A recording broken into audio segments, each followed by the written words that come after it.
Look, guys, I've been in media a long time, specifically sports media. I get that this is a difficult job. No matter what you do and what you say, you're going to have somebody pissed off at you, even if it's the most positive thing you could possibly come up with. I mean, if you go one direction, you're a homer. If you go the other direction, you're a hater. Even if you try to put it in the middle, people will nitpick and cherry pick and nag you half to death for your having an opinion. Okay? So what I'm about to say here is not by any indications a knock on the author of this article. However, I was reading over Fox Sports' grades for the first round picks in the 2021 NFL draft. Go down to Miami. In the article, they claim that Jalen Waddell is a good fit for the Dolphin offense, which I wholeheartedly agree. He's got that game-changing nightmare speed that's going to be awful for teams to try and stop, and they compare him to Tyreek Hill. They also said he had durability issues. Look, I know he suffered a pretty significant injury that caused him to miss a vast majority of the 2020 season.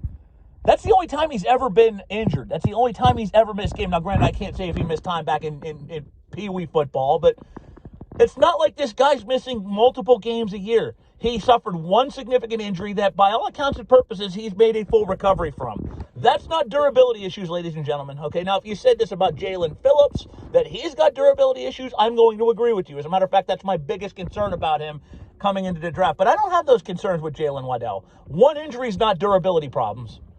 But they call him Tyreek Hill. They say the comparisons are very real. Tyreek Hill, at this point, is an elite wide receiver. He is as big of a part of that Kansas City offense, I think, as anybody not named Patrick Mahomes. So, grading this, they're saying this guy's Tyreek Hill, and he's a great fit for that Dolphin offense, but they give it a B-.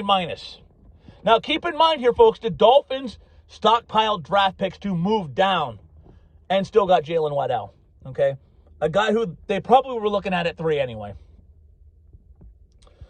Meanwhile, Philadelphia trades up, gets Devonta Smith. Not a knock on Smith. I'm quite fond of him as well. I think he's a very good receiver. I think he's going to do good things in the pros as well. They also claim he's a good fit for the Philadelphia offense, and they give that an A-. Jalen Waddell gets a B-. Devonta Smith gets an A-.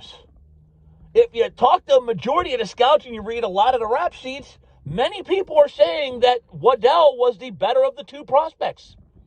Miami trades down. They get 2 additional first-round picks.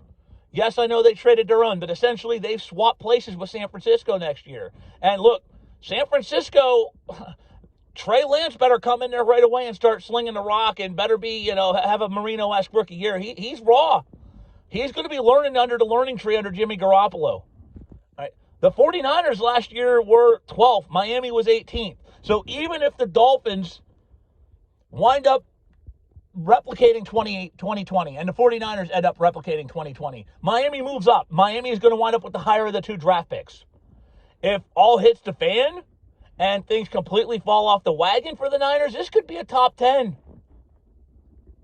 The Eagles traded up. Now, granted, I understand they didn't give up a king's ransom, but they gave away assets. The Dolphins acquired assets. I'm confused about this. Why does Jalen Waddell, the better of the 2 prospects, get a lesser grade, and Devonta Smith gets higher? I'm just confused. Anybody want to explain this to me? Because I'm having a hard time understanding it. Feel free to leave your comments below, and I'll be back again with another video real soon.